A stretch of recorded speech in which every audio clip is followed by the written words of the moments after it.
Lads, we're bright here, you know. I know we are. There's nothing we can do about it. We look like a pair of refreshers. Hello and welcome. This is The Agenda from Blood Red. I am Dan Austin. This is Dan Morgan. We are from Liverpool.com and we're here because we're going to talk about Virgil van Dijk and Dan, Diario AS of Spain, one of Spain's many reputable news outlets that covers Barcelona and Real Madrid with full transparency, never writes any...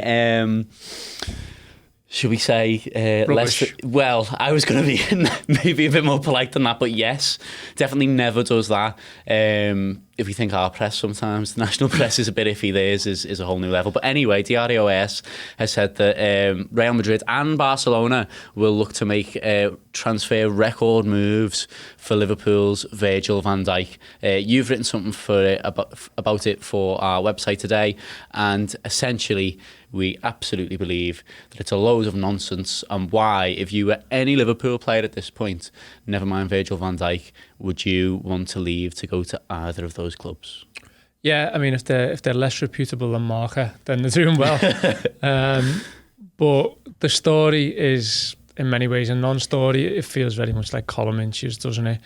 I'm more interested in the wider point, and I think that when you look at this in a wider context, Liverpool in the football and food chain now is higher than it's ever been in my lifetime. And in my lifetime, I've always grown up with worrying about the watching football world, taking notice of your players and your best players and what that can then inevitably lead to. And, you know, that with this team wasn't so long ago. If you think about Philip Coutinho and how it was always mooted that he would eventually find a way to Barcelona. And that played out. It happened. That's been a disaster for him. And that's only reinforced the fact that now, for me, I don't see anywhere else in world football where a player would want to be if they are playing for Liverpool. But also, you know, the players who aren't, I'm sure, are trying to get their agents and representatives to manoeuvre away to Merseyside, because it looks like one of, if not the best destinations right now for any footballer on the planet.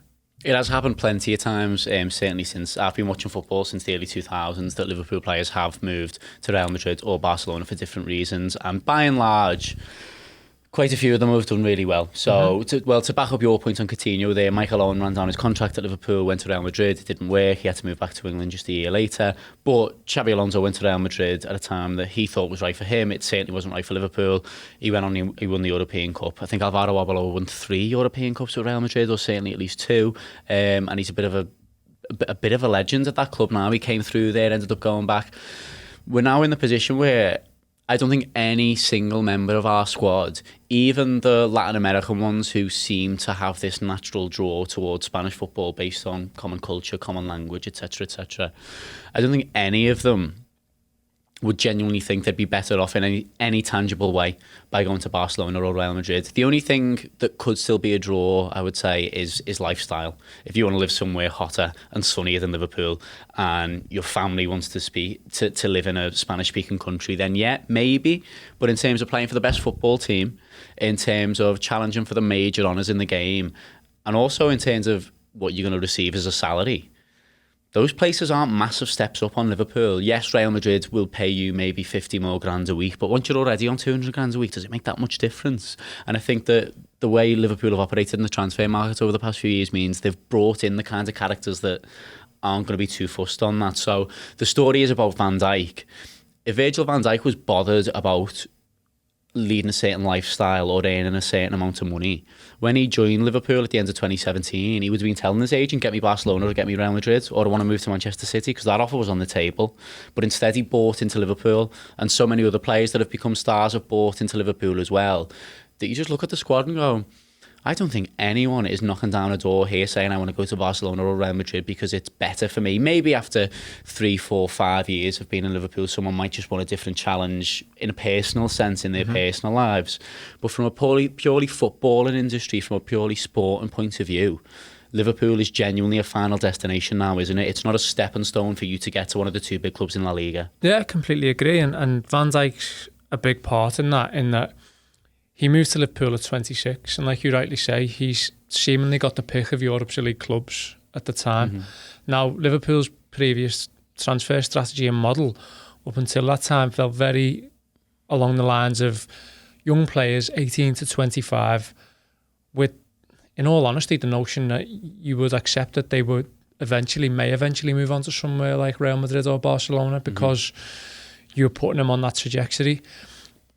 Van Dijk moved to Liverpool at a time when it's his big career move. You know, this is the one that he commits himself to for his best years. And like I said at the time, he's got the pick of everyone, it seems. So I think he represented a big change in that, in terms of Liverpool's mindset and their shift from what they were to what they are now. And I think that there's other things that then come into that. You're quite right to say that other than lifestyle, there's no reason why any player would want to bang down doors and say they want to leave Liverpool. But when you look at that in the context of Coutinho and Emre Can, for example, it hasn't really worked out for them. And they're in football and limbo now as a result of leaving Liverpool of their own accord.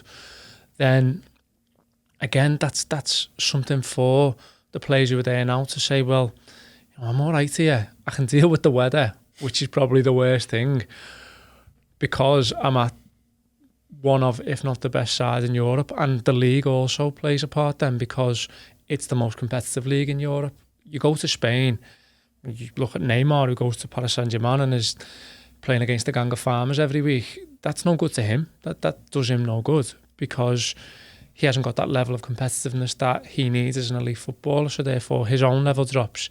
He gets frustrated. And I'm not throwing that at the likes of Spain and Italy, but it's clearly a mark down from England. So Liverpool are in this sweet spot at the moment, and I think the other thing to factor with that as well is that while all of this is going on, other teams are still every summer and every transfer window making 4, 5, 6 changes to the squads, constantly changing the squads around because they're looking for the right balance, the right formula to get it right. Whereas Liverpool are able to keep a squad of elite footballers together at peak age and let them develop the way in which they are. And when I say sweet spot moments, you know, I think we all as Liverpool fans need to realise just how sweet this is, because we're in a moment now where people are genuinely talking, old and young, about whether this is the greatest football team we've ever seen play at Anfield, and that's not without reason. What's interesting about what you say there, though, I think, is that we call it a sweet spot moment. So I think there's still a realisation that this doesn't necessarily just last forever. It might well be the case that in 5 years' time, if we don't plan this correctly and if we don't manage this period where we are a genuinely elite European football club, that you can easily end up in a 2013 situation where your best players are being linked quite seriously with Barcelona and Real Madrid, and you feel like you're not quite on the same level as them, and they can spend, God knows what it'll be in 5 years' time. They can just come and say, here's 400 million for him, and you've got to take it.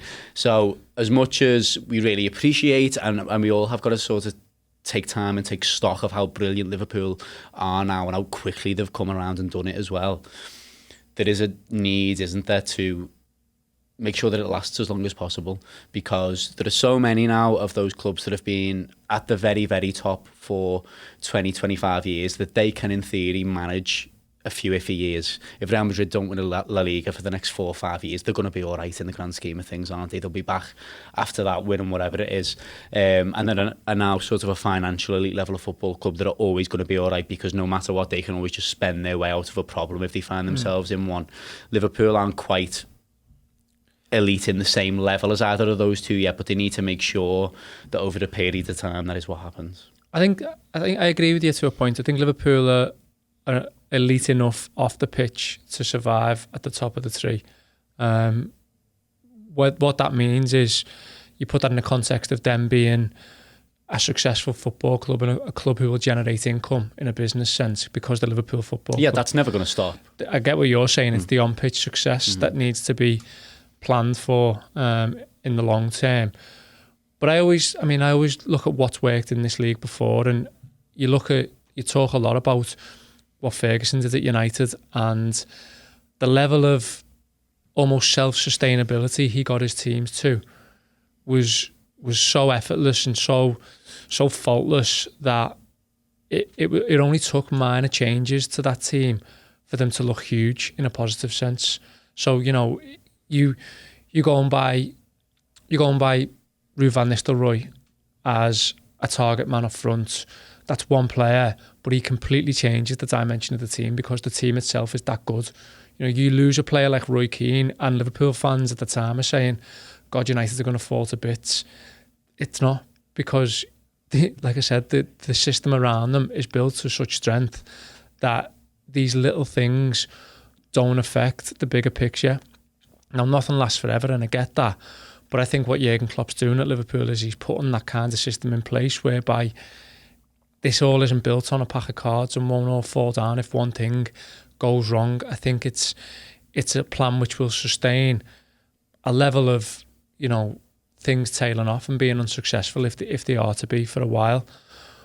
But that level won't be to use United as a reference to David Moyes levels of falling off a cliff. So it's all foreseeing what's going to happen in this instance and guessing about what the future holds. But I think what Liverpool are doing right now, in comparison to the likes of Manchester City, who have what seems to be a plethora of key players over the age of 30, looks to be a lot more planned, sustainable, and I would say innovative than any of the rivals currently. If we talk about self-sustainability then in the context of Van Dijk, I believe that Virgil van Dijk will be here until he's 32, 33 at least. Yeah.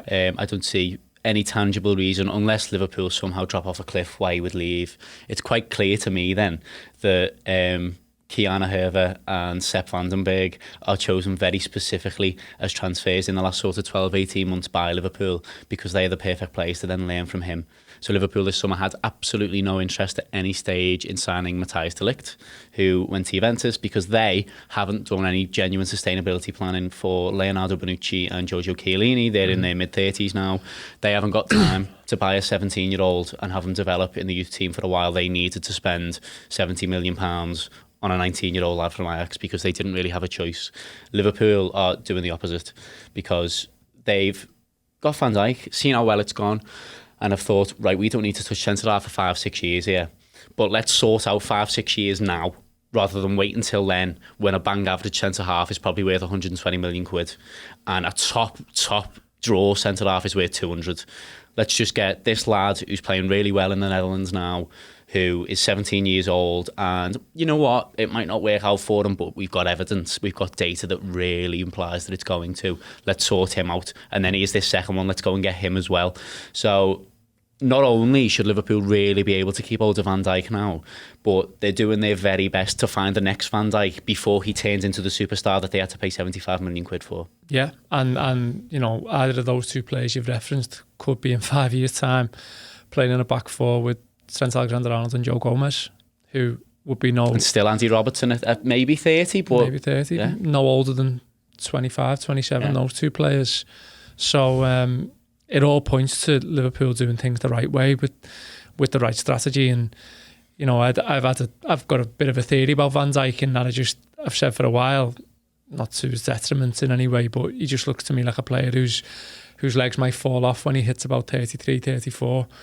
But after looking at that video of him from the weekend where he absolutely sprints and puts that tackle in on Joe Linton, then I take it all back, and he can still play till he's 40, Dan, for me. So it was frightening. I got a bit scared watching it. I think essentially then, just to wrap up the video, if we're asking the question, is Virgil van Dijk going to join Barcelona or Real Madrid, we're saying no, and he's going to play for Liverpool till he's 58. It's the takeaway from me and Dan here. As I said earlier, Dan has written something really good on this very subject matter for Liverpool.com today. There's also plenty of match reaction on there from Newcastle. There's loads of Champions League stuff as well, previewing Napoli tomorrow night. There's a really lovely photo essay done by an American photographer called Pat Harrington, who does a bit of work for Liverpool.com as well. So if you're into that kind of thing, he's done really good pictures of everything around Anfield and Liverpool City Centre from Saturday. So do make sure to check out our website, and also make sure to subscribe and press the notification bell on the Blood Red YouTube page. But for now, thanks very much from Dan. Thanks from me. All the best.